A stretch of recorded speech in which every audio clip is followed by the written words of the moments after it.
Thank you for being a friend. Travel down the road and back again. Your heart is true. You're a pal and a confidant.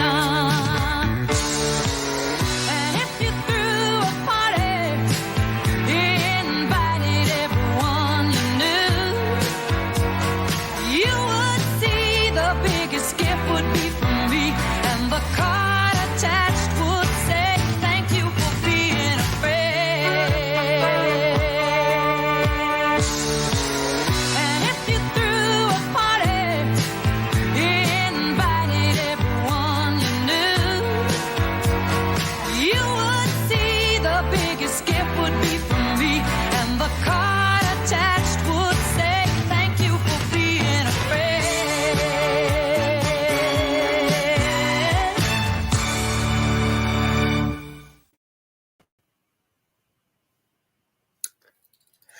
Hey, look us over, lend us an ear, fresh up in clover, mortgaged up to here. But don't pass the plate, folks, don't pass the cup. I figure whenever you're down and out, the only way is up, and we'll be up like a rosebud, high on the vine. Don't thumb your nose, boy, take a tip from mine. We're a little bit short of the elbow room, so let us get us some. And look out, world, here we come. Hey, look us over. Hey, looky here, folks, queer folks, here to raise some funds. Or in a pinch, we'll take $1. We'll take 100,000 if you want to give it to us and make it rain. So what do you say? We're gonna raise some money for charity today. A little bit short of the elbow room, so let us get us some. And look out, world. Hear us shout, world. Hey, look out, world. Here we come. Bum, ba, bum, ba, bum, boom. Oh, hello, everybody. Hello. Oh, my goodness. Who am I? I am Empress 22, Miss Frank of the Imperial Sovereign Court of all Connecticut. Thank you all so very much for joining us for CT Connection. This fabulous show, if I do say so myself, has really been an amazing opportunity to connect with our community, celebrate our community, celebrate the wonderful works of our community in the LGBTQIA plus community. Let's see how many times I can say community in one sentence. What do you say? I think that was 5. So welcome, everybody. This is our final episode of CT Connection. It has been such a pleasure coming to you in this format this year doing Reign 22. First, I just want to reach out to our amazing StreamYard producer and a person for whom we could do nothing without whom we could do nothing without, Patrick Dunn, aka Monarch 20, Kiki, Lucia, who we absolutely love and adore. Our Venmo information will be streaming on the bottom of the screen there, darlings. Yes, indeed. And the Venmo information is at CT Imperial Court, and our PayPal will also be streaming, will be CT Imperial Court /donate. Darling, today's episode, we are highlighting our beneficiaries and taking a look back as we move forward. So without further ado, I'm very, very excited to welcome to the virtual stage my partner in crime, my imperial husband, Emperor 22 Vu Tran. Hi, honey. Hi, at last, How are you, darling? connection. Oh my goodness, how did we get here? I don't know. I have no idea. Let me tell you, years go by like that. Okay, it's wild. I'm 39. You're 52. The rain has gone. No.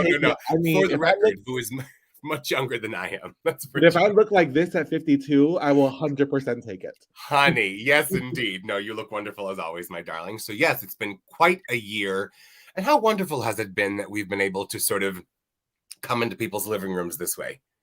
I know. I mean, this concept, we weren't sure at the beginning of the year whether we're going to be out in the world at all, because when we stepped up, it was during another peak, and so you had this fabulous idea to have this virtual show, and especially on a weekend like this, I had to go out this morning just because I had to, but if I didn't, I would be in a Snuggie, watching the snow from my living room and watching CT Connection with a cup of hot cocoa. So hopefully y'all are doing the same out there. That's a great idea. I wish I had cocoa with me. Darn. I ran out last night. I used up the last bag. I'm so upset. Yeah, yeah. No, but this really has been such an amazing opportunity to connect with people in new ways. And I think that when you're posed with a challenge like this COVID-19 pandemic, you can still stay connected to your community. You can still raise money for worthy causes. And we're very happy to say that a representative from all three of our beneficiaries are joining us today, and you'll get to meet them again or for the first time. So we're very excited. Yeah. Yeah, so to preview our beneficiaries, our three beneficiaries this year, our first one is A Place to Nourish Your Health, Mind, Body, and Spirit. They started their work with HIV/AIDS, and now they cover a lot more holistic health issues, including nutrition, mental health, case management, health related, you name it, they do it, AP&H. Oh, and of course, next, the New Haven Pride Center, this amazing LGBTQIA plus community organization and community center in the heart of New Haven. Their staff has not taken one day off during this pandemic. Their food program has fed thousands. Our scholarship through the Imperial Sovereign Court of all Connecticut is managed by the Pride Center. They have their own scholarships, case management, a community closet for folks that are clothing insecure, a food pantry for folks that are food insecure. Um, Again, you name it, they do it. The New Haven Pride Center. And finally, the American Foundation for Suicide Prevention in Connecticut chapter, an amazing organization that saves lives every single day. They do research, they do programming, and they do support groups. And they are really working to end suicide and to really help folks struggling with mental health and depression. So we are so excited for all these three beneficiaries this year. We've raised a lot of money for them, and we hope to raise a little bit more money today. So as Frank said, you can donate via Venmo at CT Imperial Court, or you can go to ctimperialcourt.org/donate. And please support these three amazing beneficiaries because they are going to put your money to great use. They certainly are. They're without question going to save people's lives. And that's what's so important now more than ever. So, wow, we've had so many opportunities to connect with so many wonderful people this year, and so many people have been so good to us. And so I feel we must be good to them.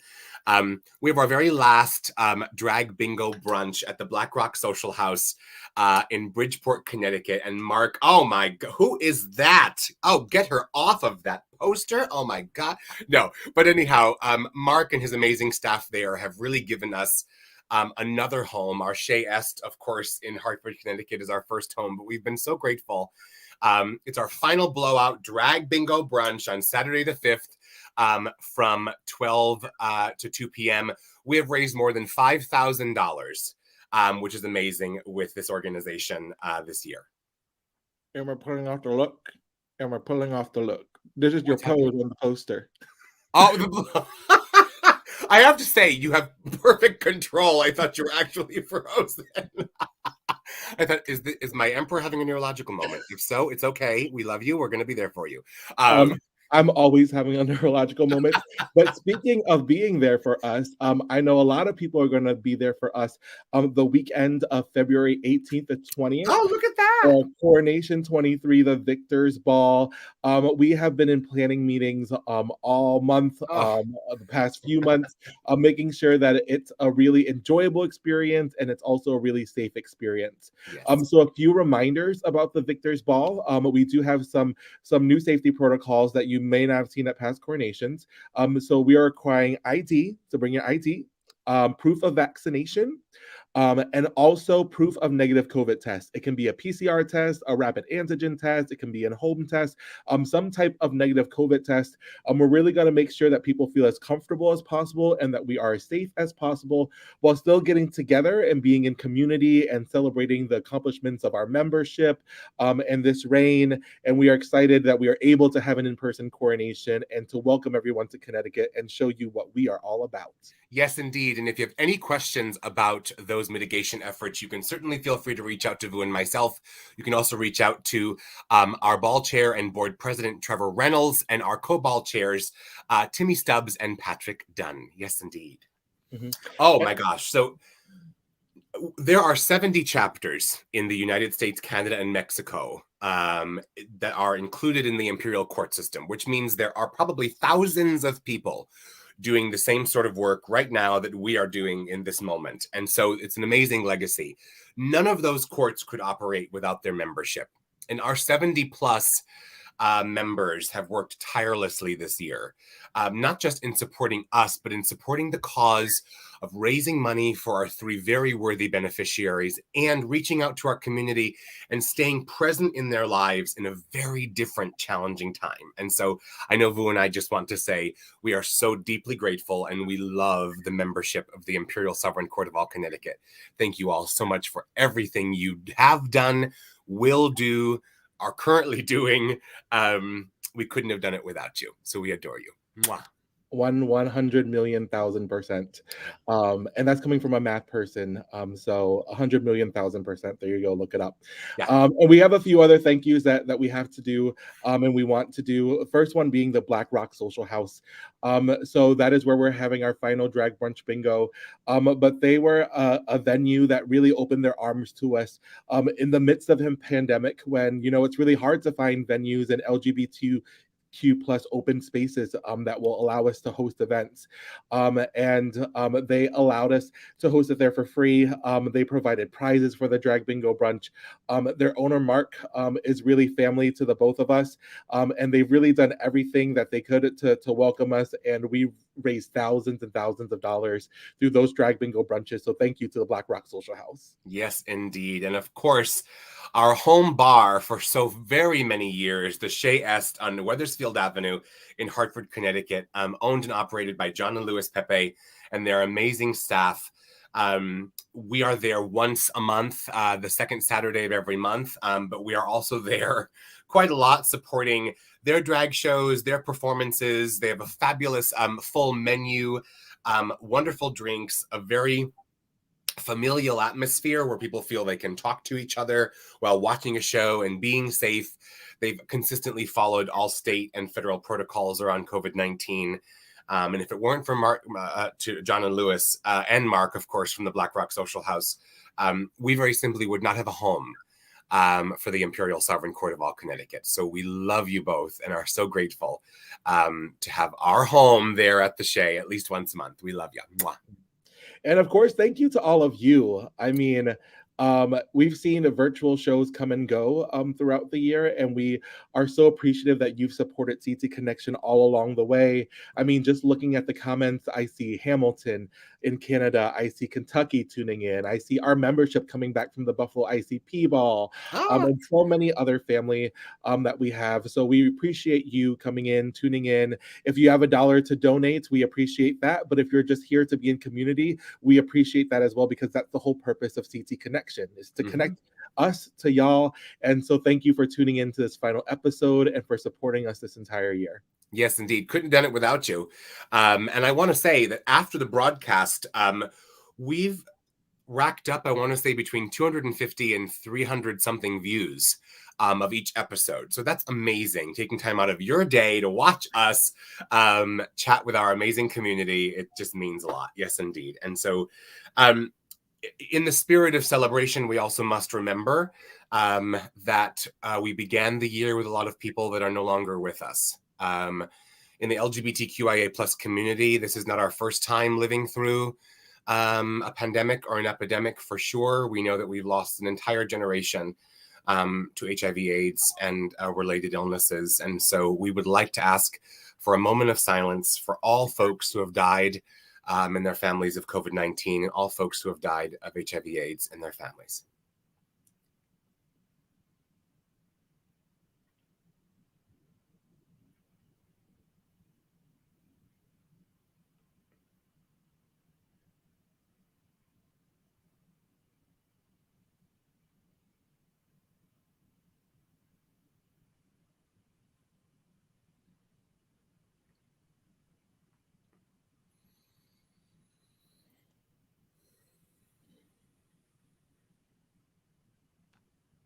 Thank you, everybody. We have to remember them. We can never forget.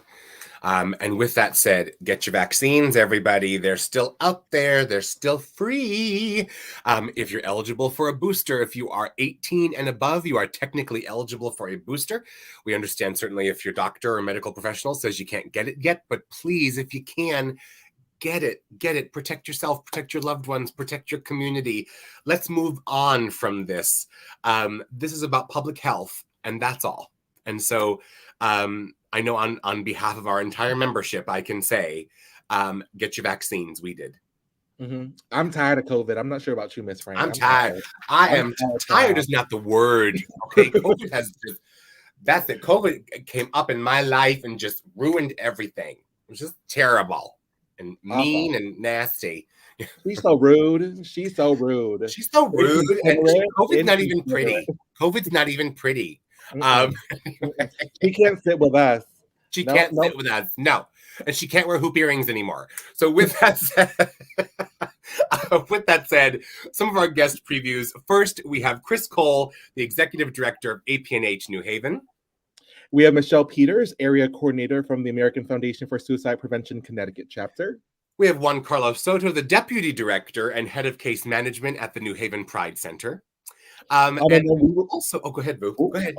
and we'll be bringing on our segment host, Cal Edwards, along with our producer, Patrick Dunn, aka Kiki Lucia. And we're going to do kind of a year review. It's going to be super fun. You'll see clips from past shows. And so definitely stay tuned in for that.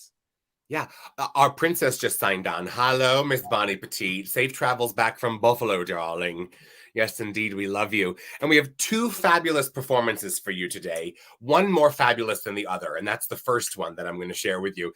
The one and only Sparkle Diamond, professional drag artist, and one of our newest members of the Imperial Sovereign Court of all Connecticut, and then a surprise guest. Yes, indeed. And so it is time for, you guessed it, drum roll, please. Here we go. Thank you. I love that drum roll. That was a fabulous drum roll.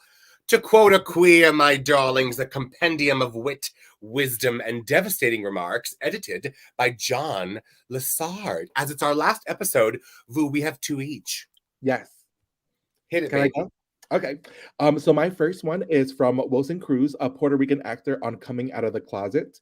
And they say, the closet corrupts you and will ruin your life, just like coronavirus. I added the last part in. Yep. Mm-hmm. But it's true about the get out of the closet, girl. Yeah. Unless you know, if you need to be in there at the current moment, you make the choices that are most right for you. But as soon as you can, bust it open, because there ain't nothing in there but mothballs and misery for you. That's right. But I will also say there are people in the world who love you that you've not met yet. Yes, just 100%. know that. Just know that. What's your next one, my darling? My next one is from Morty Manford, a lawyer/activist on gay rights. A few hours in jail were insignificant. This was the fight for liberation. Come on, Morty. We still in that fight too. We're still in that fight. I know Yes, a lot indeed. of people think that we moved on from these fights, and you know, in some places like Connecticut, it may feel that way, but the fight persists. I mean, we're getting a new Supreme Court justice. Yes. And there's so many other things that we need to do in order to get our country in a better place than it is now. And we're just going to put out there, no offense, Clarence Thomas, it's time. So with I'm just putting it out there. Just sorry, that was not.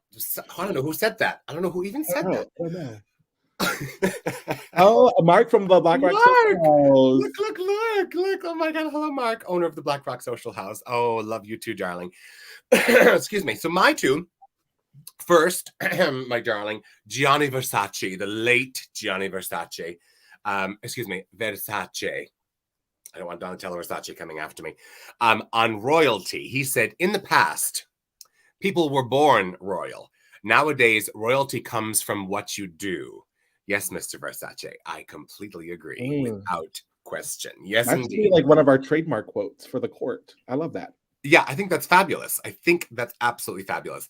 And then also from the late Gianni Versace on beauty. And as I say this, you know, look at my beautiful emperor. So there he is. It's in.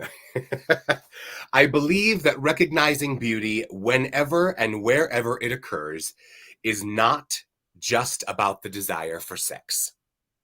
I think that is so true. So true. Love comes in many forms and does not necessarily have to be associated to that. So thank you, Gianni Versace, Morty, and Wilson Cruz. Oh my goodness. This is such a fabulous, fabulous book. If you ever find it on the shelf, please purchase it, because it will just keep you laughing, crying, and interested every moment. That's for sure. Who knew Versace was such a philosopher? Oh, honey, do you know that he made fabrics that never existed?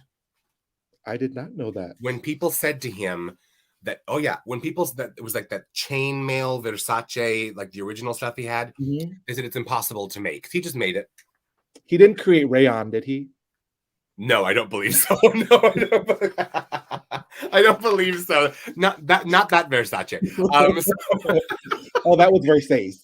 that was Versace, exactly, from Showgirls. Yes. So please, remember, we are hoping to raise some funds for our 3 very worthy beneficiaries who you will meet in a moment or be reminded of. So if you feel so generous, our Venmo is at CT Imperial Court and our PayPal is ctimperialcourt/donate. And so without any further ado, we are very, very happy to bring to our virtual stage representatives from our 3 beneficiaries.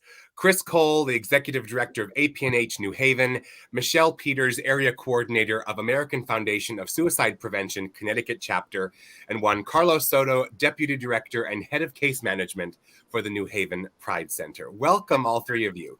Hi. Thank you. Hi. Hi. Come on, musical chairs. Go ahead, producer Ted. I love that. I love that. Now that our equilibriums are back in place, welcome to the 3 of you. Thank you for giving of your time this afternoon. It's really been quite a privilege being able to work with you and your staffs and organizations this year. And we're very excited to report, although we can't give you the actual figure, that we've raised a lot of money this year. And we'll continue to do so over the coming weeks. Yeah, as we were talking about it in the groom room earlier, and in some cases we definitely do a lot of hard work, and we worked hard this year. But in other cases, it was super easy to raise money because as soon as we informed people about what all of you do, they were very giving because all 3 of you, in some different way, shape, or form, saves lives every single day. So if we could just give a little bit of an introduction to folks who may not know you in our audience about your organization, or what your mission is, we would love that. So we'll go ahead and start with Chris, if you don't mind. Sure. Hi, everyone. My name is Chris Cole. I'm Executive Director at APNH, A Place to Nourish Your Health in New Haven, Connecticut. We were formerly AIDS Project New Haven. We changed our name and our mission about 4 years ago. Time is strange with COVID. You sort of lose this couple of years, so I had to think about that for a minute. Our mission is to provide high-quality, culturally competent care for anyone who faces stigma. And we provide support, medical services, medical case management, emergency financial assistance, transportation. We have an emergency food pantry. We have a home delivered meals program. We do comprehensive STI testing. We have psychosocial prevention programming. We have a behavioral health program that serves everyone and anyone in both mental health and substance abuse.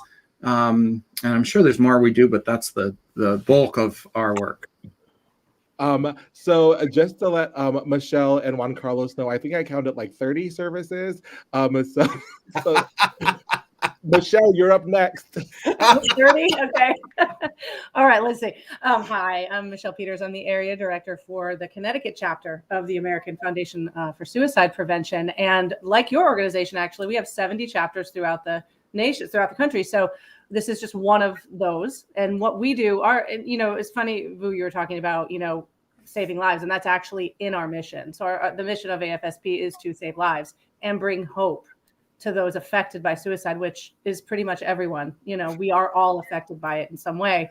And we do it in a very grassroots way. And we've been doing this since 1987. So we have sort of outgrown that grassroots, but we still maintain that mentality. So for example, here in Connecticut, it's myself as the area director, and then we are run 99% by wonderful, amazing volunteers that you guys have all had the opportunity to meet. So it's a labor of love. And the way we do what we do is, we save lives through programming, through advocacy, educational, obviously education and other programs, and then research. So, and that's on the national and local level. So all the money that's raised and given to AFSP goes towards those efforts so that we can continue to learn more about suicide, learn more about prevention, learn more about mental health, and create programs such as 2 new ones that came up this year that really speak to our communities at a deeper level and to really get the conversation going. So I'm just so grateful for everything you've done for us this year and allowing us to be introduced to new communities and new people. So thank you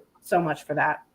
Oh my goodness. Thank you, Michelle. My good. Well, just between the three of you as individuals, you've been just so giving of your time and support and advice. And I think that although the year was certainly different, I think there's no question that all three of your organizations and your entire staff have met the moment. There's no question. Yeah. Mm-hmm. And finally, Juan Carlos. Hi, everybody. Hi, beautiful people. Good to see you. So I work for the New Haven Pride Center, and we have been around for 25 years with 150 to 200 more to go, and probably another 500 after that. If we're still around, we'll be around. And our mission really at the center, the way we look at it is if you need it, we're going to figure it out. We look at a holistic way to help people achieve better outcomes in life. We have a sort of internal motto of like, we're done surviving, we're ready to thrive. And that's what we want our community to do.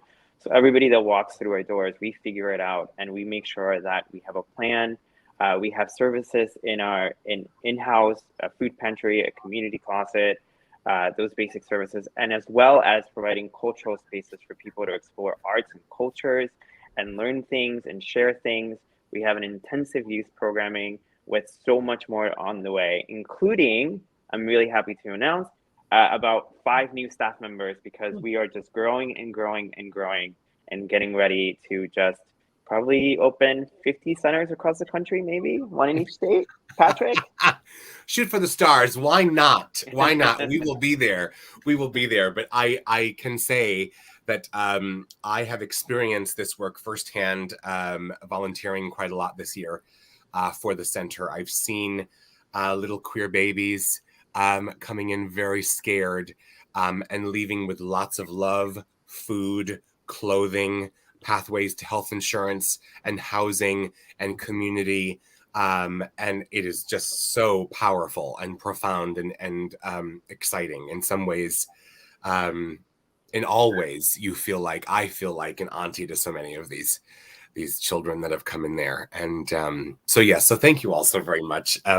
So it's a great sort of opportunity to segue because I'm sure because of COVID, you've had to shift at least a fair amount of what you do. So out of that experience, what are some of your new initiatives and programs and services that perhaps you are delivering in a slightly different way? Anybody can go first. I'll start. Oh, go ahead. Go ahead, Juan Carlos. Okay. So one of the things that we started during the pandemic was a warm line. We realized that a lot of older folks who were and are still sort of with this new spike afraid to come out and visit places. We started a buddy program where we grab a group of volunteers who were willing to check in with an older person once a month and call them and just have like about an hour, 2-hour conversation. And we saw great success for that. I mean, I still have people who call me randomly who were part of that program who aren't now, who are like, you don't understand how much of a lifeline that was. We have to figure out how to do everything virtually. So a lot of printing documents and filling them out on the phone with someone and then mailing them out to them and having them sign it and mail it out back to us. So we did a lot of that. But I think it was great to see how the team came together and we sat down and we thought of solutions. We had an incredible human being with us when COVID started, Maya, who's no longer with us, who really was a huge part of how the center figured out and managed to go fully virtual without a single drop in any services. Like we left the office on Friday when we closed, and on Monday we were online virtually 100% with everything running. So that was amazing. Mm-hmm. Yeah.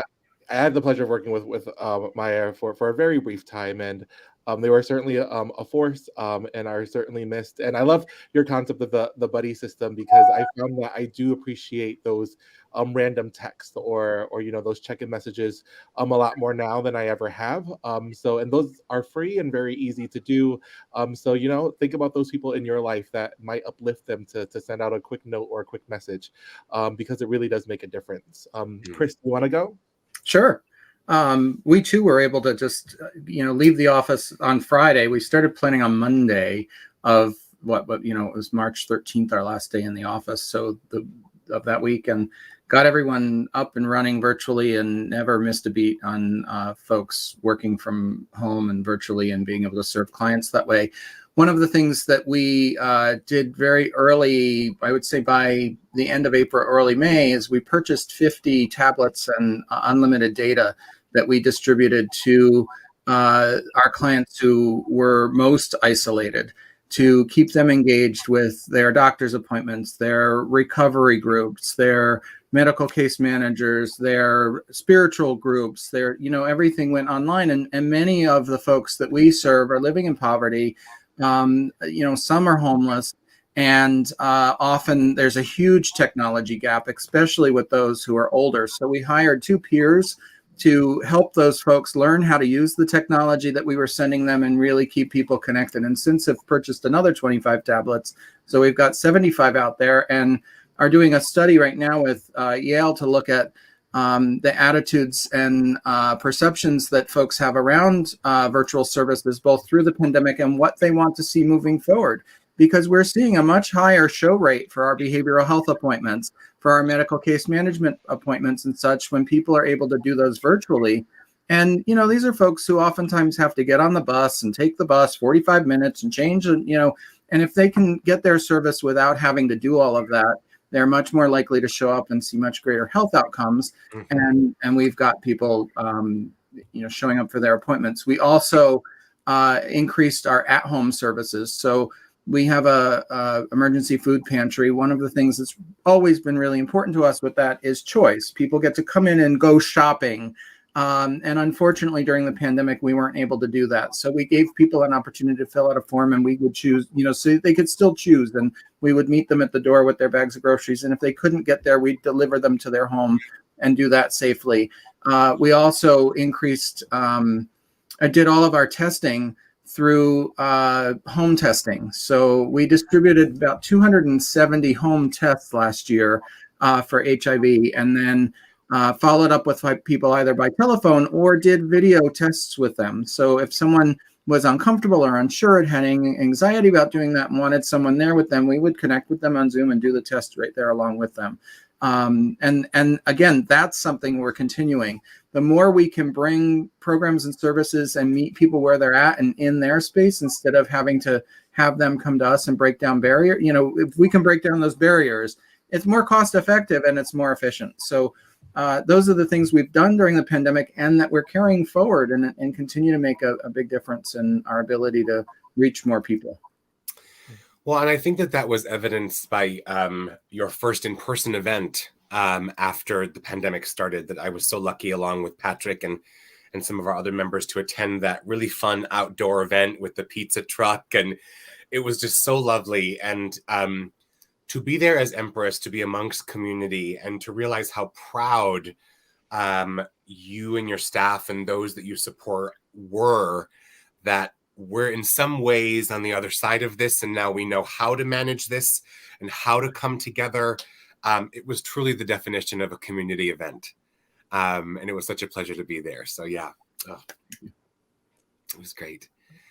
And Michelle? Yeah, thanks. First of all, Chris and Juan Carlos, it's amazing to me to hear how you were able so effortlessly, really, how quickly to take your in-person programming and convert it. I give you so much credit for that, because, I've always worked from home. So it was a matter of tweaking our in-person programming to be totally virtual. So, which took a lot, there are a lot of protocols involved and a lot of safety issues and things like that. But we were able to do that also pretty quickly, but what it did for us, it allowed us to reach a lot more people, so we did probably over 500, just in a in a quarter. It was amazing. Not just myself and all of our volunteers. So we were able to deliver these great programs, virtually, whereas we didn't really do that before. So we got to reach a lot more people.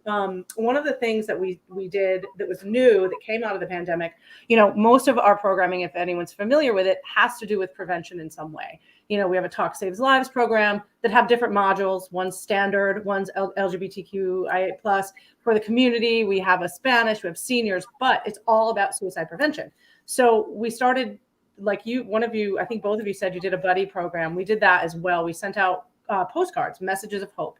And then we would follow up with phone calls just to have these conversations with people. And what people really wanted was to talk about their mental health. So we started, and we're going to continue it. We took a little bit of a break after the holidays, but we would do coffee with your area director, or coffee with your board members, or coffee with a co-chair, something. So it would be an open Zoom where people could just come in. Sometimes we did games. Sometimes it was a treasure hunt. Sometimes it was just, like you did to kick off today, we'd read a quote and then start a conversation.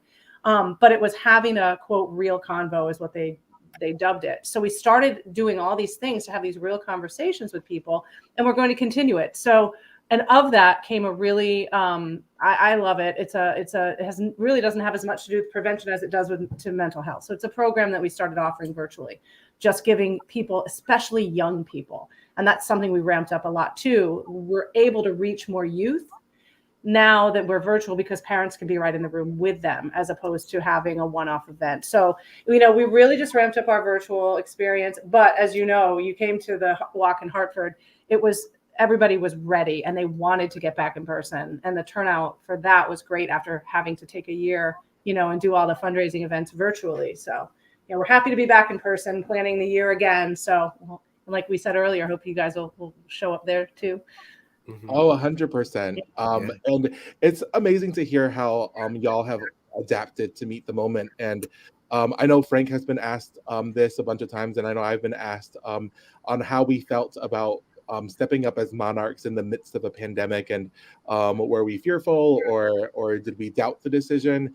And I think for the both of us, it kind of made us want to do the work even more, because the problems don't go away. I mean, food insecurity doesn't go away. HIV/AIDS isn't going away anytime soon. I mean, suicide is still a major issue, and people are still struggling even more so during the pandemic.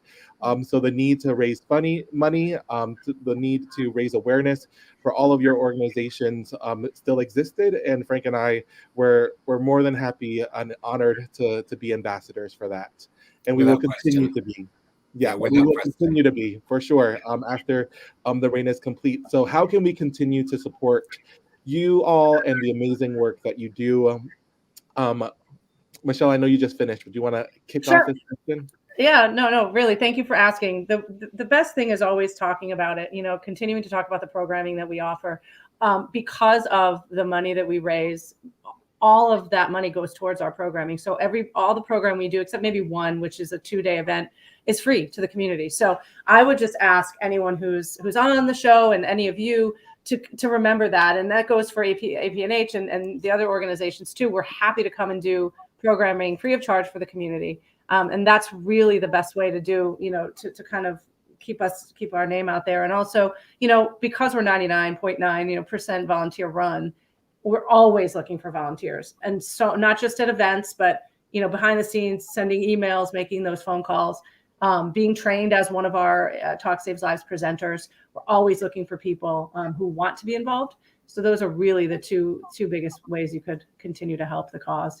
And AFSP.org, that's the best. AFSP.org/Connecticut, and that gets you right to me. Amazing. Wonderful. And all of our programming and events will always be up there. So yeah, absolutely. That's great. We'll just continue. We'll go back to APNH and then New Haven Pride Center. How about that? Well, we're APNH.org, and I am so grateful, and all of us at APNH are so grateful for your passion and your talent and all that you've given this year. But for so many years, the court has been such a partner with APNH. I can't, how can you support? I mean, anyone can go to apnh.org and support us. We have lots of volunteer opportunities. There's money always goes a long way. But the court has never not supported us wholeheartedly and with great passion.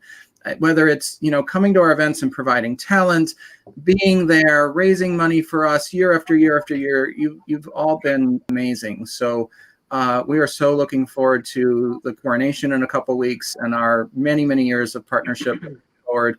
And we just love our partnership with the court. And in particular this year, it's just been wonderful. And it's been so great to see how you've risen to the occasion. And I love this StreamYard. I said this last time I was on. I think it's such a great tool to use. And, just like everything else, you produce things so well. And the level of talent and passion that you put into everything is great. And you inspire me. Thank you so much. Oh, you inspire us. And as we said before, we couldn't do this without Patrick, who's our amazing producer, and Kyle, who has offered a fabulous segment. It really has been a group effort. But yeah, so thank you. Just thank you so much. It's been our pleasure. Yeah. Thanks. Juan Carlos? Yeah. So I think beyond the obvious, right? Like money always helps. It allows us to do incredible programming. It allows us to pay artists that share the talent with us. I think, I'm pretty sure that the New Haven Pride Center was the biggest, the organization that paid the most artists and drag artists who were in a really bad situation during COVID, right? When folks were able to apply for unemployment and things like that. These artists who are working, gig, couldn't apply for unemployment. So we found ways and creative ways to pay them. Volunteers are always helpful, right? Like obviously a lot of the stuff that we do, we couldn't do it without volunteers. And I think also just being a part of everything that we do, right? Coming to our art shows, coming to our virtual programming, engaging with us on social media. I can't tell you and I'm gonna try to bottle the emotions because like Patrick says, emotions are for ugly people. The amount of times that we were going to do something that we all looked at each other in the office and we're like, can we do this? And the community and people like you, Frank, and Boo were like ready to tackle it with us, how inspiring that was. And it allows us to continue and do the things that we needed to do. So just by being a part of our programming, you give us as much support as you feel we're giving to you. And forging and finding new ways to connect in this crazy world that for a long time, I think we all took for granted the way we were connecting with each other. And now in the middle of this pandemic, we have to find new ways to connect with each other, but also cherishing the old ways that we connected. So just come and be part of our community, be a member of the New Haven Pride Center, visit us on newhavenpridecenter.org, follow us on social media. If we have an art show, come to it if you feel comfortable, look at the amazing art, support the Black and brown queer artists that we have in our spaces who don't usually get the ability to do that, right? Sign up for a mentorship program to mentor a youth who needs to see an adult thriving and being successful and sort of seeing themselves. Come to our center, help us sort through clothes, help us organize our library so that young people have access to queer books in a safe place. Just being part of the center is also as important as volunteering or donating money. Thank you. And, I'll just say, the Imperial Sovereign Court of all Connecticut's in its 22nd year. There was a court in Connecticut prior to that for a few years, and then there was a court of the Northeast. But in general, we were founded by the first LGBT person of color to run for political office in this country, Jose Julio Saria. And we affectionately call her Mama Jose, who has passed on. But I think what is most important is that we get back to what this is really about, and it's not about crowns and gowns and looking pretty and all that falderall. It really is about, in some ways, what the universe forced us to be reminded of this year. So it's been such a privilege working with all three of you and your entire staffs and your organization this year, because we feel so connected to our community, and we know that the funds that we're going to be able to offer you after coronation will be will hopefully benefit those folks in immeasurable ways. So thank the three of you so very much. Excuse me. So grateful. Yeah.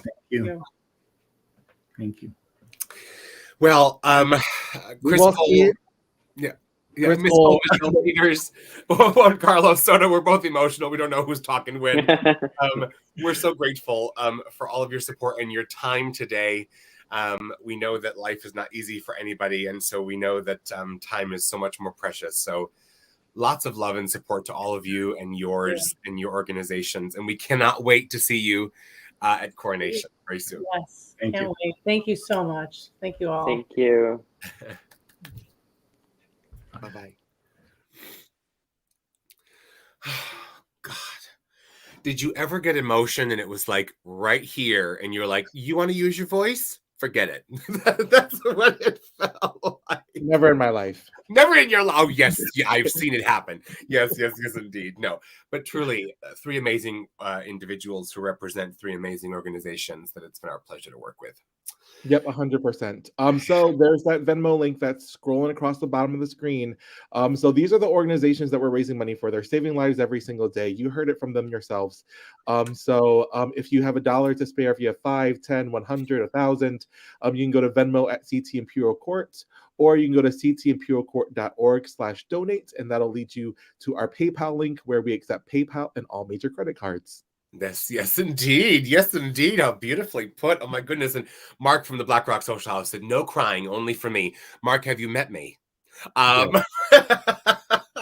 So with that said, we are very, very excited to bring on one of our partners in this CT Connection endeavor this year, Kyle Edwards, Kyle's Community Corner segment producer and host of Kyle's Community Corner, frontline worker and valued member of the Imperial Sovereign Court of all Connecticut. Here we go.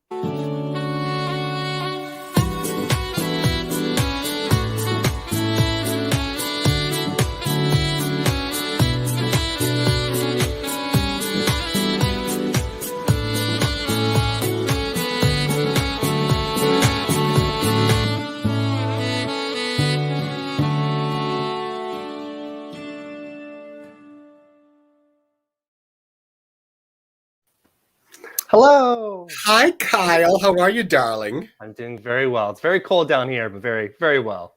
Where are you right now? New Haven.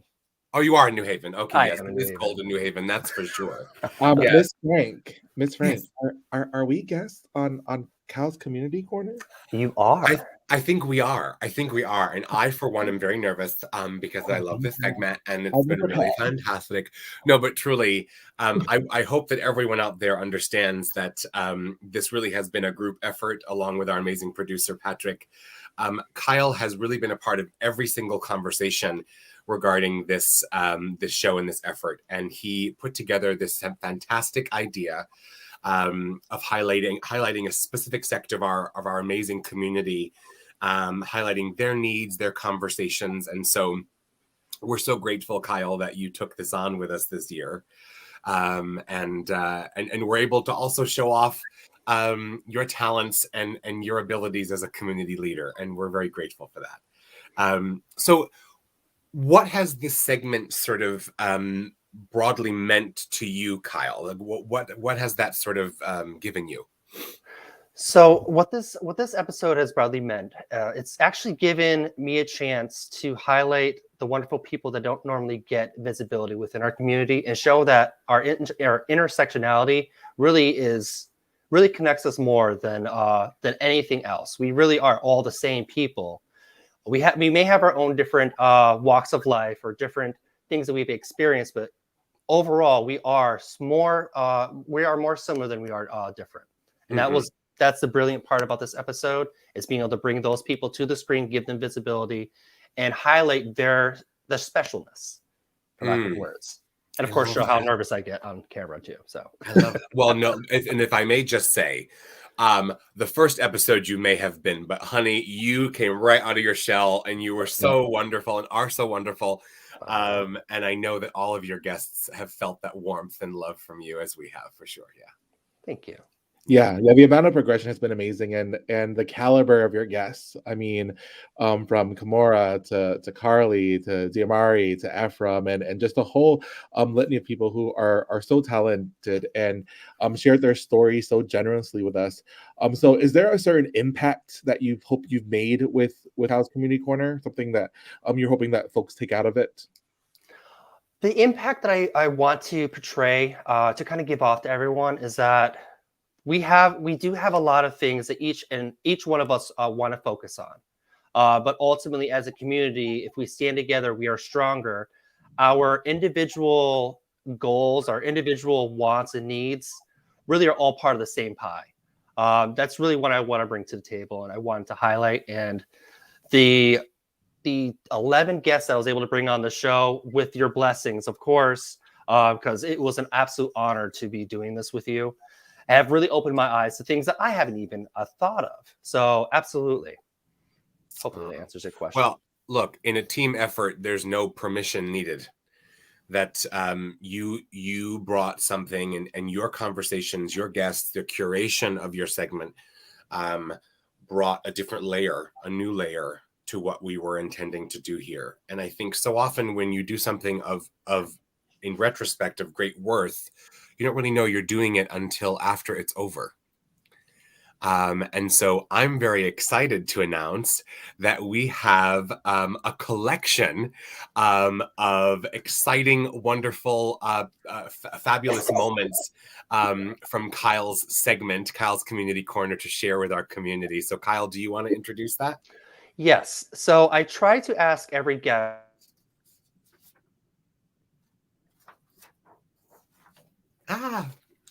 No. Can computers get COVID? I don't like that. I don't like that. Oh no, he's frozen. No. Well, we're going to go on really quickly, but he's coming back. So what Kyle was just talking about was that he crafted a fabulous question to end each of his segments. Welcome back, my darling. And that question was? That question was,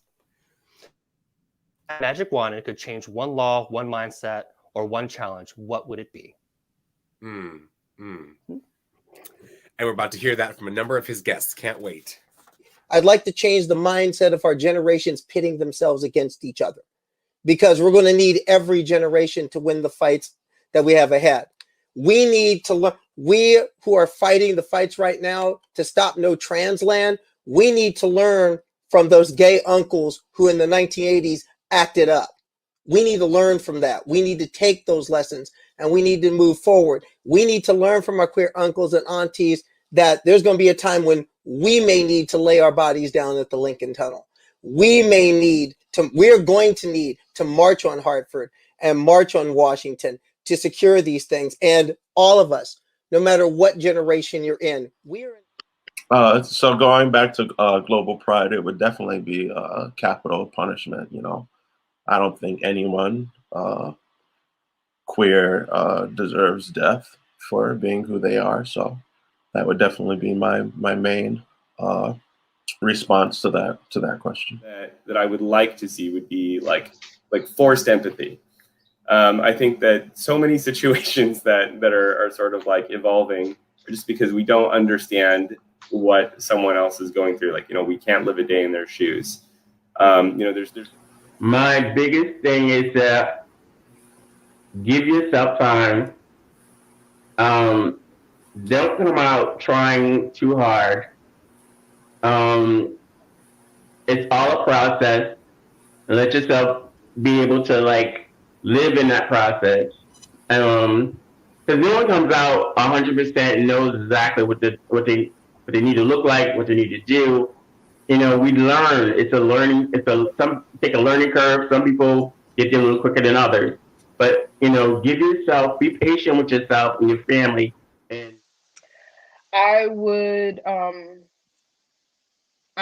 remove capitalism from the world. I find that in my historical research and in my work of being an anti-bias, anti-racist organizer and facilitator and creator, that capitalism is actually often is the starting point for patriarchy, for racism, for anti-transness, for anti-queerness. It is the reason why we are all colonized, why all of our lands, even European countries, are not as they would be without capitalism.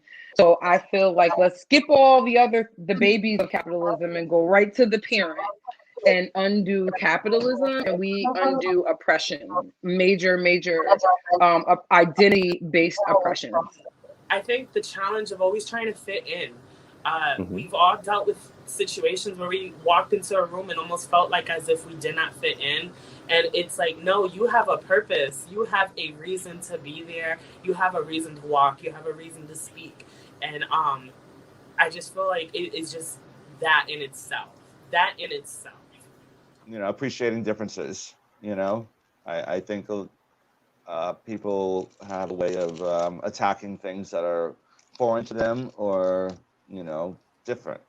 And I think if people can just embrace differences versus attacking them or, you know, feeling like they have to like push them down and like, you know, get rid of them or something, then that would probably change a lot of things. But I would say don't take yourself too seriously. Mm-hmm. Listen to your heart. And again, it's just love yourself. I think I'll just go with a really quick mindset, right? And it's this idea that if you're experiencing suicidality or mental health challenges or substances or any kind of challenge, right, that it's the end of the world, that there's nothing outside of that and that we can never actually move forward.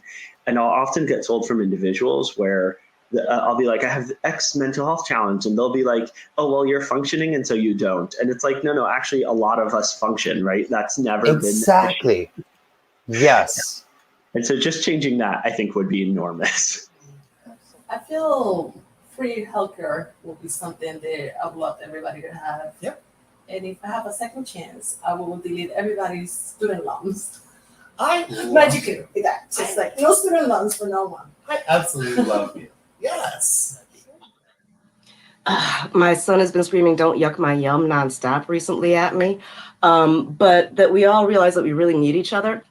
And rather than just saying it like if we could all just have that as an intrinsic value, rather than let me figure out how I'm better than this person, but just I can't make it through this lifetime without other human beings intrinsically. That if we just all lived that. What did we say? What did we say, everybody? The value of this segment and Kyle and his amazing guests and their fabulous words has made such a difference. That's for sure. Yep. Such powerful insight. So I think what more of an appropriate way to kind of celebrate the finale of this segment by asking Kyle a question. Kyle, if you had a magic wand to change any mindset or challenge, what would you do? I would break up the political party affiliations. I think too much we're divided too much into tribes, and it's time to come together not only as Americans but as people of the entire world. If we can just get past the political divide that separates us into camps and divides families, divides relationships, everything, all the above, we can actually get to the root of the problems, come up with a solution together, and tackle the big things that really will improve the world. Not for us today only, but for the kids that come after us. Mm-hmm. Yes. Yes, Kyle. Oh, Kyle, you know we love you. And this, I'm not sure people fully understand the amount of time and work and effort it takes to put a show together, between reaching out to the guests and confirming them, you know, talking about themes, putting the script together, all the stuff on the technology side, and the many, many conversations we had over the course of the year. There's no question that you've been core to them, and we're just so grateful. Thank you. And we hope that this has been an opportunity for you to get involved the way that you wanted to. I remember a conversation that I had with Patrick before CT Connection started, and Patrick said, yeah, Kyle has some interest in maybe being a part of a talk show or something. I don't know how that could happen. And so we're just really grateful that you took the chance on this one, and that you were such a such a ball of light and really brought so much to the conversation. You know, Vu and I love you very much. I love you both very much too.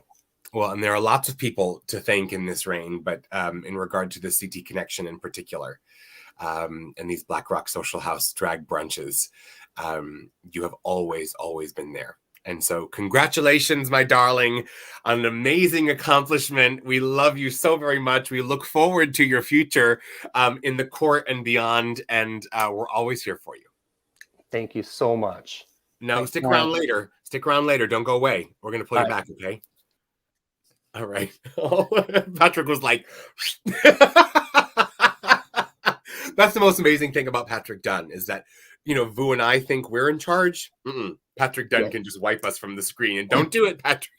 We can go away in any second. Oh, how dare she? I'm the The most Empress. terrifying part is that, like, no one needs that much of a close-up to my face. I did not do my Biore strips yet this morning. So, like, the blackheads and the pores, nobody needs that close-up. Yeah, I don't know if this is supposed to be a skin commercial or something. It's a little close.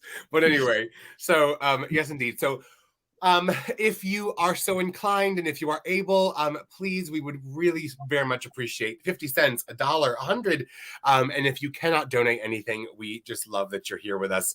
Our Venmo and PayPal information are below. Our Venmo is at CT Imperial Court, and our PayPal is ctimperialcourt.org/donate. So now we have an opportunity, as we have done many times as part of CT Connection, to invite a fabulous spotlight performer to the virtual stage. Vu, do you want to introduce her? Yeah, she is a brand new member to the Imperial Sovereign Court of all Connecticut, but not a brand new member to the community.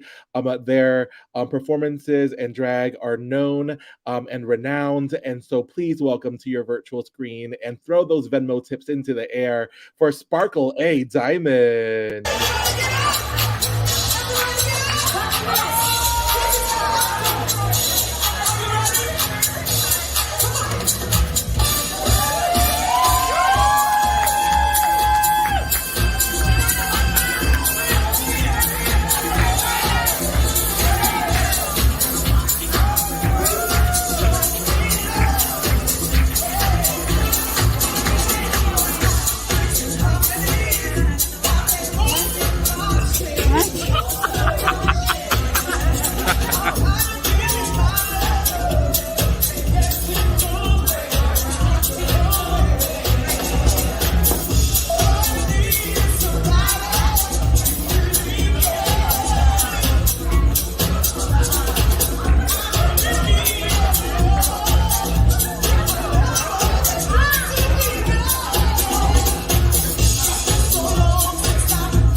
Come on, Sparkle Diamond. You better do it. You better do it.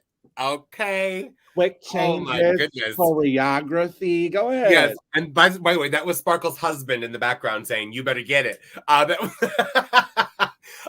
No, we love Sparkle. We're so excited that Sparkle has joined the membership of the Imperial Sovereign Court of all Connecticut, but she certainly needed no introduction because she is out there performing and doing her amazing professional drag work, and also is a working professional and just an overall amazing person. So thank you so much, my darling, for being on our show. Yes. Another beneficiary reminder. Ding, ding, ding, ding, ding, ding. Honey, look, these are not cheap. Yes, they are, but it's not for that. It really is to benefit our beneficiaries. And Vu and I both believe that until we step down the weekend of February 19th, we are raising money right up until the end, honey. So anything you can give would be much appreciated. And so, oh my goodness. Oh yes. So Sparkle, that's Sparkle, by the way. That yes is Sparkle. I saw her on my phone. Yay, we love you. I feel like we all need to yes ourselves more often. I agree. Yeah. I agree. Look in the mirror. Yes. So with that, yes, indeed. So we're going to continue with our look back, and here is my Emperor's offering. Ooh, what do you got? So the interview I chose to look back on is with Caroline Tamby Smith. And I had the pleasure of doing an interview with Caroline before CT Connection. A couple months before CT Connection, we were on a panel together. And it was pretty life-changing for me, to be honest. As an Asian American person, I do not meet a lot of other queer folk that also are Asian American. So just the amount of community I felt with them, and to see people doing work in both the AAPI community as well as the LGBTQ plus community was just inspiring to me, because I feel like that is something that I don't see a lot in other folks, and she inspires me to live all the parts of my identity. So please welcome our flashback interview with Caroline Tamby Smith. Your AAPI and HV work, you're doing very, very important work there. And so, especially in our current climate, very, very important work. And so what can you tell us about some of the initiatives going on there? Yeah, definitely. So API New Haven, for those that may not know, it's a Pan-Asian intergenerational collective that's really sort of trying to build power among API people in solidarity with other communities. It started after the Atlanta shootings that killed, where 8 people were murdered, including 6 of our Asian sisters, and has been a really powerful and nourishing space for me in the last year. And yeah, it's been powerful in a couple different ways. First of all, it's open and welcome to any members of the API community, so come be a part of it. I'm sure my email will be passed around, and I'm happy to have a one-on-one with you to tell you more about it.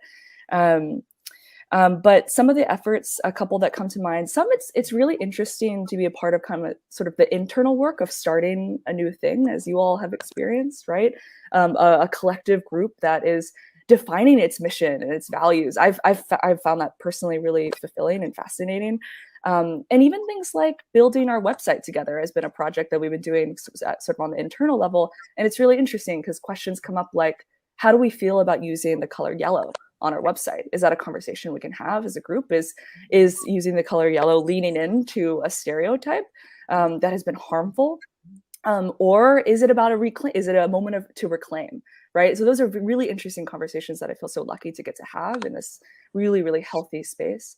And then some external projects. One thing that we've been doing is around the COVID-19 vaccine. We were part of this amazing thing called the Trusted Messenger Forum, which really gave us some incredible tools and education around how to talk to folks about the power of the vaccine, especially those that are understandably hesitant for reasons that are historical and make a lot of sense.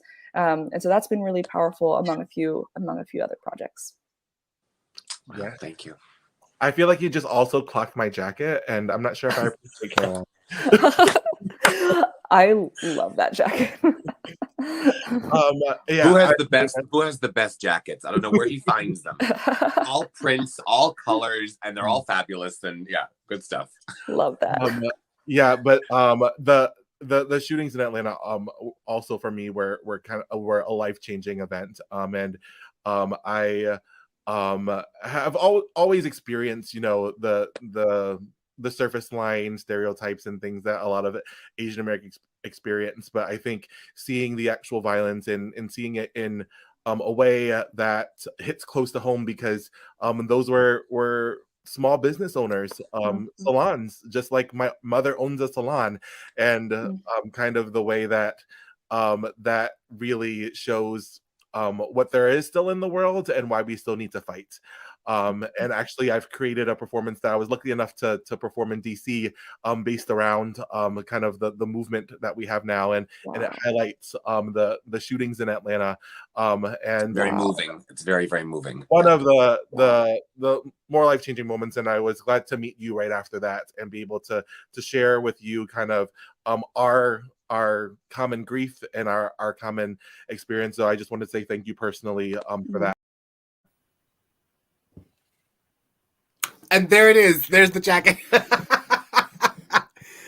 Boo, I just want to say, you know, I'm proud of you for a million reasons, and not just because you're my Ember, but because you're my friend and I love you. But throughout this year, you have really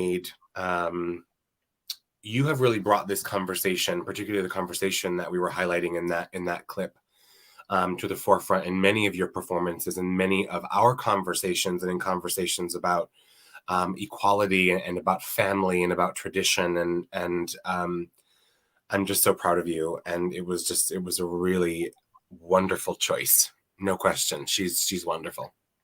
Thank you. And it definitely wasn't something that I planned it to be such a highlight of the year, because Asian Americans have fought so quietly for so long. Yeah. But as we always know, moments come and we have to meet the moment.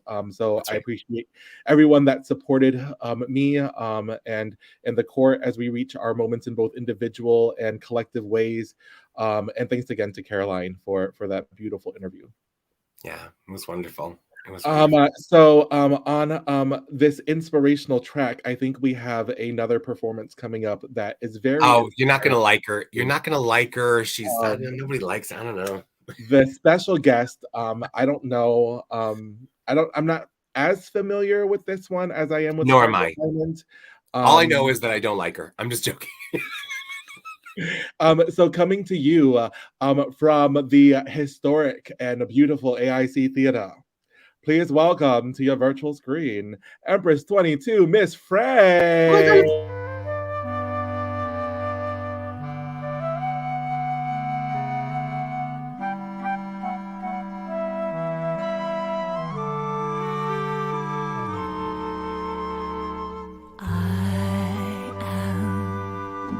I am. I am my own special creation. So come, take a look. Give me the hook or the ovation. It's my world and I want to have a little pride in my world. It's not a place I have to hide in. Life's not worth a damn till you can say, hey world, I am what I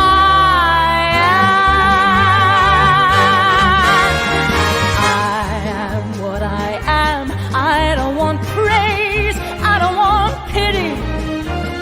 I bang my own drum, some think it's noise, I think it's pretty. And so what if I love each sparkle and each spangle? Why not try to see things from a different angle? Your life is a sham till you can shout out loud, I am what I am.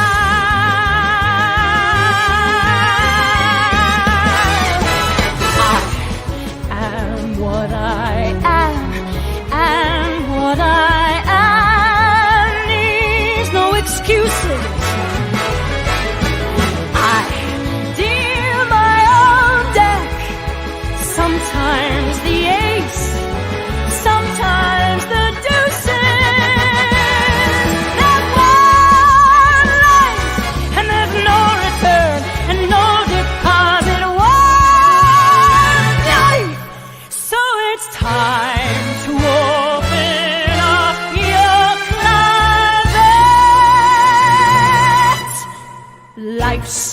not worth a damn till you can shout, hey world, I am what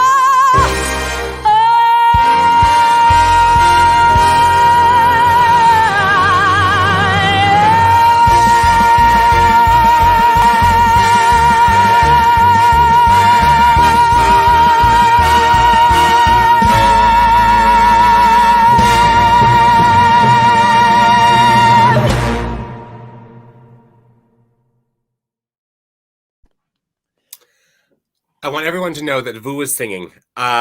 He has a wonderful voice. Nobody knows how wonderful his voice is. I mean, it's just.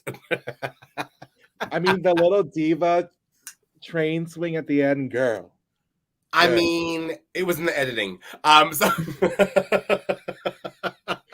oh, thank you, Mark. I do want to say, Vu filmed that and edited that. So thank you, my very talented emperor. I have a lot to learn from you. We are rolling down, as they say, and it's just so wonderful. And so, again, this is a fundraiser. And so if you are so inclined, if you are able, and if you are not, we understand, to donate $1, $5, $10. Our Venmo is at CT Imperial Court, or our PayPal is ctimperialcourt.org/donate. So please, please be generous if you can. And one final interview for you, Frank. Oh my gosh, that's right. It is. So I'm very excited because these two individuals were, I believe, our very first guests, some of our first guests on CT Connection, talking about the amazing work that they've done over the course. Oh, thank you. Oh my God, it's Diva. Yay, hi, Diva from Kentucky, former Empress of Kentucky.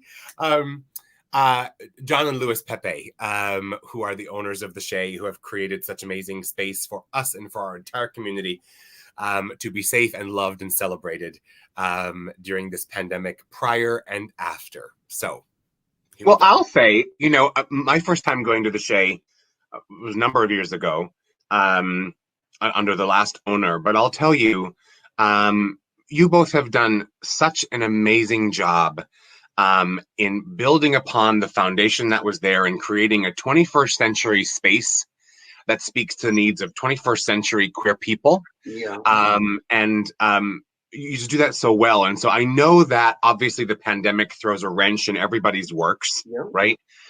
So tell our viewers a little bit about sort of the process by which you sort of had to meet the challenges of the pandemic and what that meant for you. Well, I mean, it started with him actually. When they shut us down, I was so depressed. I didn't leave the bed for like 3 days. I didn't eat. I didn't shower. I was practically in tears.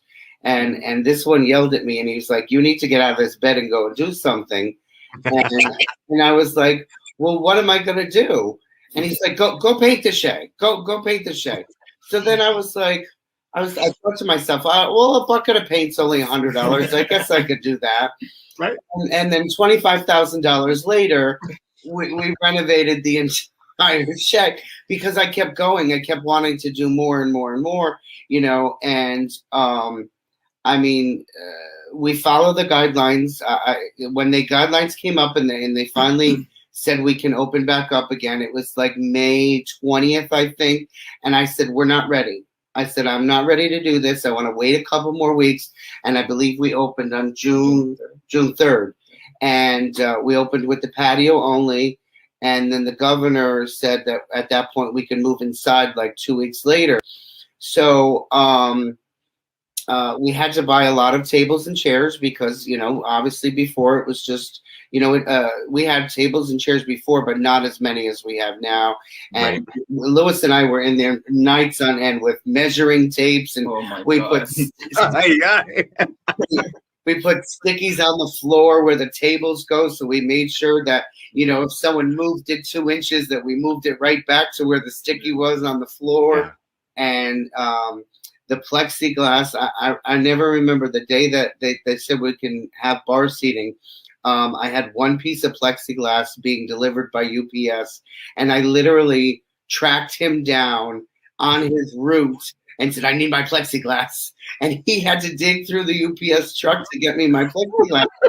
so I can get to the Shea and hang it up in time for us to open. And might I just say to our viewers, if you don't go to the Shea and see what that $25,000 did, it is drop dead gorgeous in there. I mean, state of the art screens and there's an art gallery, VIP. Please, It's a full experience. I literally was just there last night, and it's a complete experience. And the food that they have added with the new Shea menu is amazing. I had the steakhouse burger last night. It was absolutely delicious.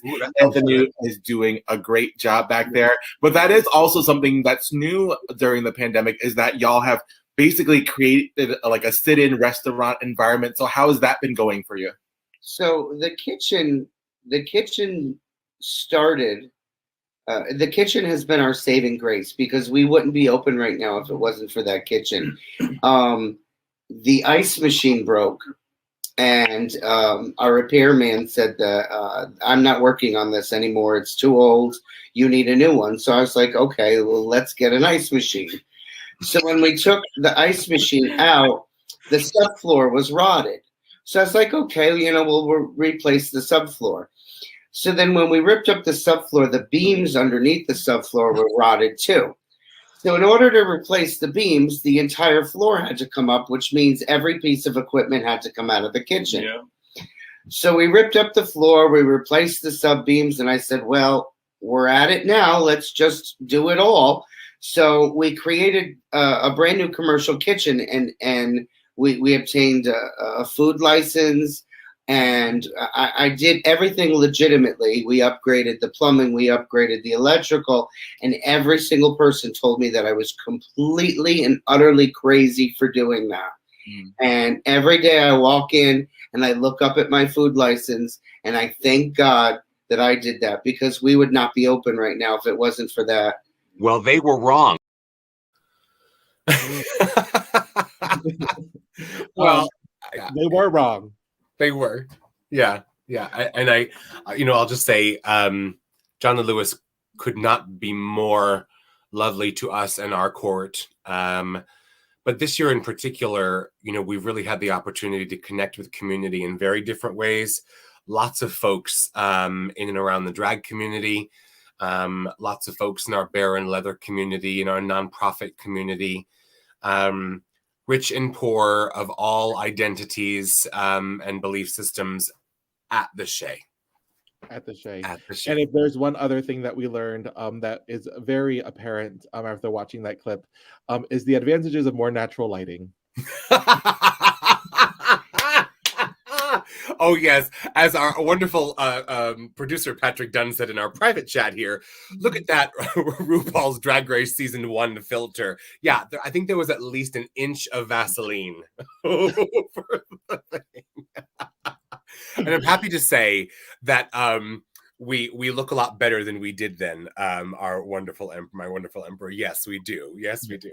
Experience is sexy. But with that, but with that said, it's time for our final thoughts, and so we want to bring back our amazing segment producer Kyle Edwards. And for the first time, you will see on this show, not performing as their alter ego Kiki Lucia, but please welcome to the virtual stage our amazing producer, Monarch 20 Kiki Lucia, aka Patrick Dunn.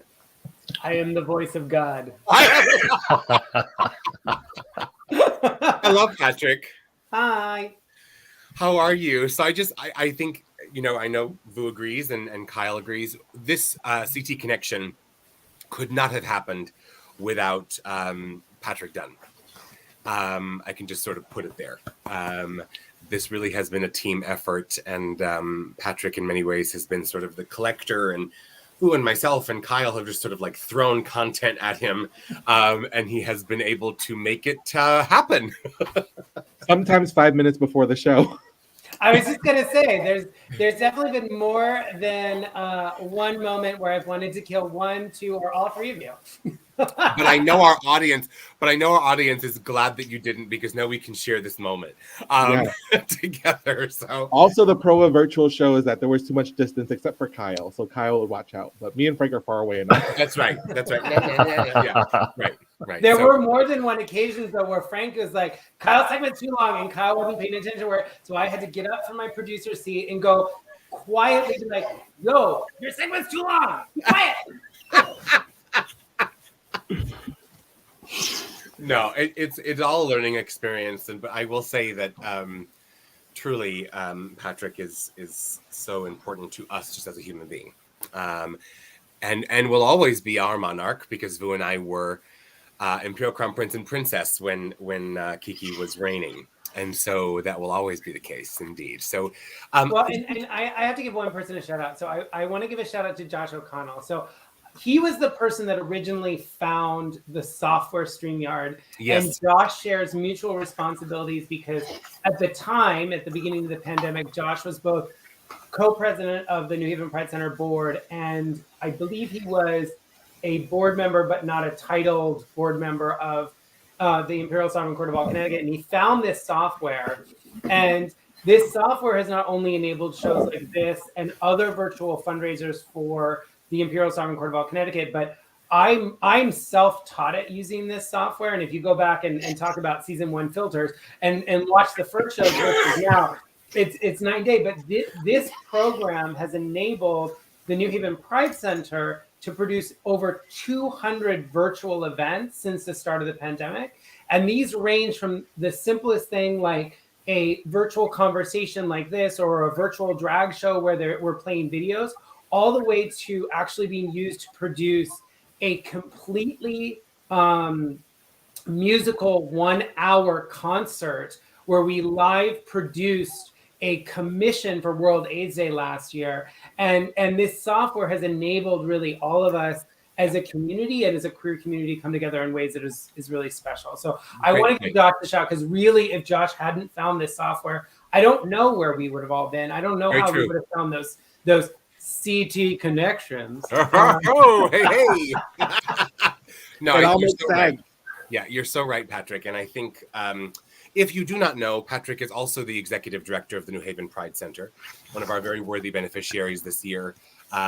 But what I think is wonderful is that we are able to work with each other in many different ways, wearing many different hats, as we all do. As evidenced by Kyle's segment, there are multiple intersectionalities in and amongst even this small group of people. And so as we sort of turn the page on this experience, I wanted to make sure that everybody had an opportunity to have a final thought. And I think maybe framing it in sort of what the show has meant to you, and then maybe some lessons learned or what have you. But I invite you to do that. Maybe Patrick first, since we were just with you. Sure.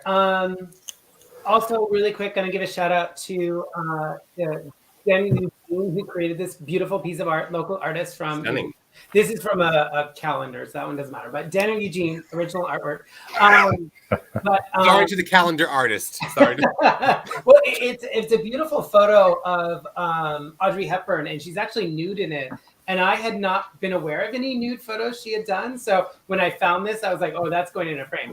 But no, I mean, as far as like what has the show meant, I think the show has always meant the ability to uplift and connect the court with the broader community.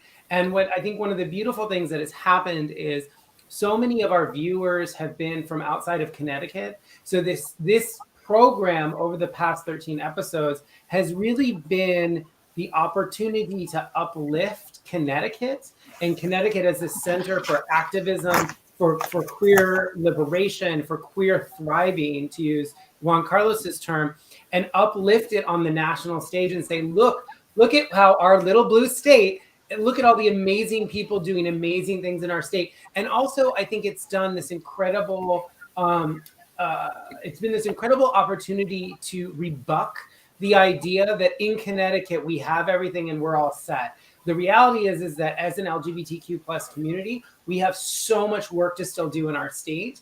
And that's a reality. And that's even more true when you start talking about the intersectionalities that often came up in Kyle's segment. The reality is that in Connecticut, we may be the leader in so many things from a national stage, but it doesn't mean that we're 10 steps behind on the local stage. And the reality is that when a trans person cannot get a job in our state because of their gender identity, when a a queer young person is turned away from a shelter because of their identity, their expression, or their sexual orientation, the reality that in our state, the LGBTQ community is not recognized as a minority group, which means that we are blocked out from business adventures and opportunities to take advantage of state funding. And that as a completely queer-run nonprofit agency, we have to check off a box saying, no, we are not a minority community when we're applying for grant. Those are the kinds of things that we have to change. And like, yes, we have marriage equality. Yes, we have some of the best protections in the country. Yes, we have the Parentage Act, which was passed last year, which was the most effective parental protection law in the U.S. history. But it does still highlight that we still have stuff to do. And I'm so excited that this program was able to break that down while also uplifting us on the national stage. And then just to, lessons learned, I think the lesson I learned the most was give your co-partners in crime deadlines of the Wednesday before, not the hour before. The shade, everybody, the shade. Listen, I was editing Kyle's video up until 15 minutes before we started. Well, that's on Kyle. The typo in the script 5 minutes before we started, and I edited the intro video to make sure someone's name wasn't misspelled. So I'm just Kyle, saying, you're next. No. And I would like to clarify, there was timelines and deadlines. We just did not abide to them. Very true. Very true. But you know what, though? I think what that says even more is that we were passionate about making it work. Yes. And so thank you, Patrick, very much. And I say that in jest. This was a really exhausting in a good way experience. Yes, indeed. Indeed. Kyle? Well, following up on that one, that's a little hard. Oh, thank you. I appreciate not having to. I will say that this chapter that we did for your raid has been absolutely amazing. Not only did we raise money for some really amazing organizations that are trying to improve our community, we actually took the opportunity to bring people from our community to the nation, like you said. I thought that was one of the most amazing things that we have done. It was an absolute pleasure.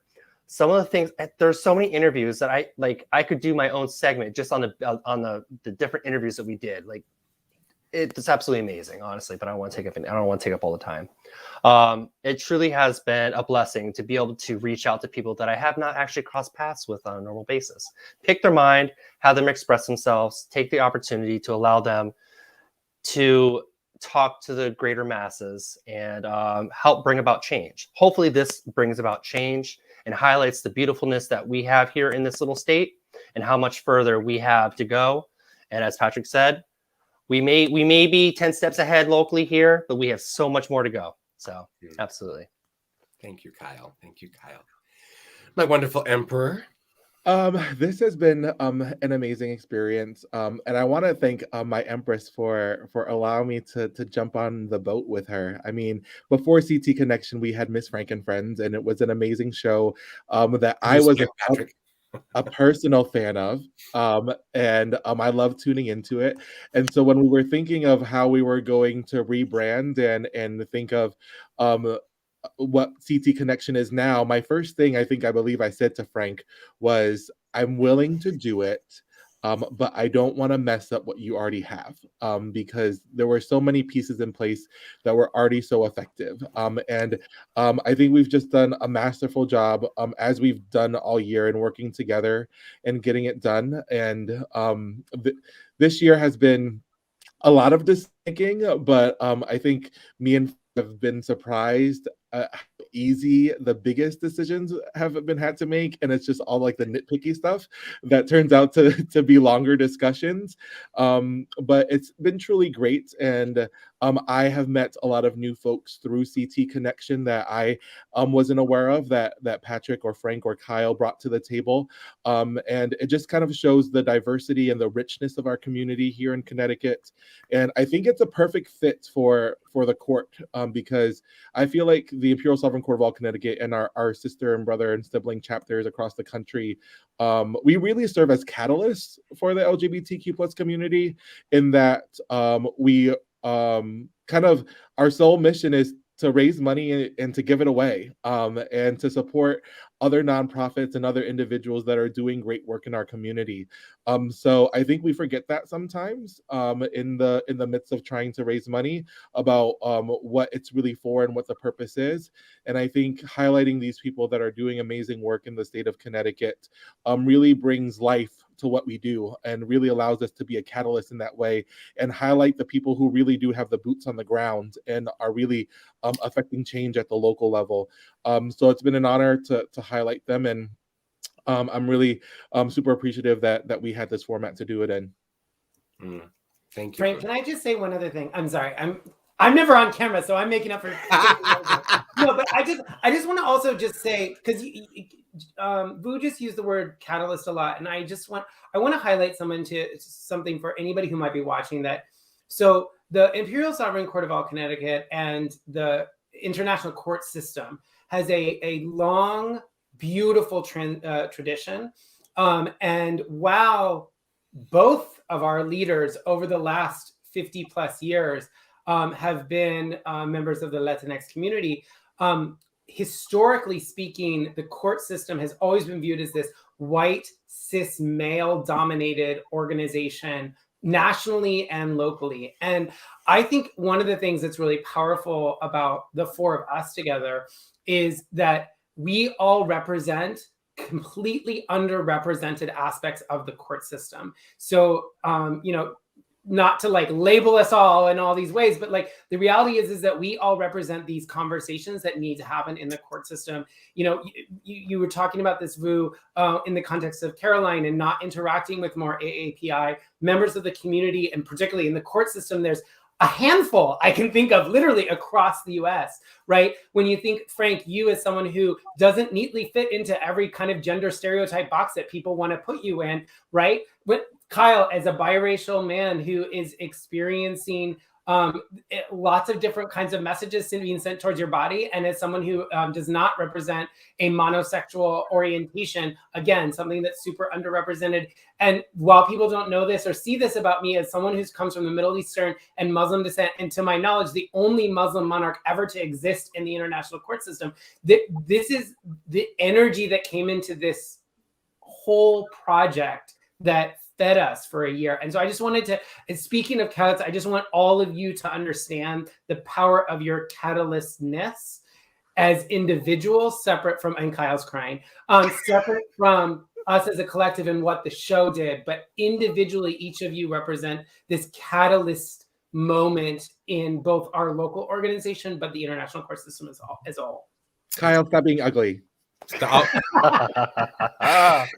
Boy, oh boy. No, thank you very much, Patrick. I think you hit the nail on the head. That's for sure. Let Kyle cry. It's not me for once. Real men cry. So this is what I'll say to keep it short, because we've had many people with us the entire day. I'll just say that our founder, Jose Saria, reached out in the community with an open palm, not knowing what they'd get back, and with no expectation they'd get anything back. And when she pulled her hand back, she pulled back a legacy. People like Jose and so many others have saved so many of us they never knew. This has been a very challenging year for all of us, 2 years for all of us on the earth. It's a shame that we've not found more ways to come together as a humanity, when how rare is it that we are all experiencing the exact same thing, differently certainly, but the exact same thing. I will say that the Imperial Sovereign Court of all Connecticut has done that, and these three people have found a way to do that this year with this episode. Every episode, I feel like we're reaching out to people with no expectation of what we're going to pull back. And consistently, when we pull our hand back, we come back with family, we come back with new connections, we come back with a broader and more specific at the same time awareness of each other and who we are and where we're going. And that, I think, for me, has been the most important thing as it relates to this effort, because it has been an effort, that's for sure. And I know I can speak for Vu and myself and Patrick and Kyle when I say it is vital that LGBTQIA plus people come together, and not just around where the best place is to eat, and not just around where the best fashion is, and not just around what the newest trend is, but to come together to recognize that we are a family and we are each other's helpmeets wherever we are, wherever we go. And so I know I call upon the four of us, our forces combined, to say, make CT connections wherever you are, consistently, with whoever you meet. And that really is the goal. So with that said, Emperor 22 Vu, Monarch 20, Kiki Lucia, aka Patrick Dunn, Executive Director of the Neighborhood Pride Center, Baron Kyle Edwards, and all that fabulous stuff. Thank you so much. And so, are you ready to dance? I think everyone is dancing, yes? Everyone is dancing. I am singing. Okay, I'm taking some of dancing. Sparkle's moves. Yes, indeed. We are family, Savannah. Okay, here we go. Hey, old friends, what do you say? Old friends, are you okay? Old friends, are we or aren't we unique? Time goes by, everything else keeps changing. You and I, us and we, grammar, whatever, we get continued next week. Most friends fade, or they don't make the grade. New ones are quickly made, and in a pinch, sure they'll do. But us old friends, what's to discuss? Old friends, here's to us. Who's like us? Damn few.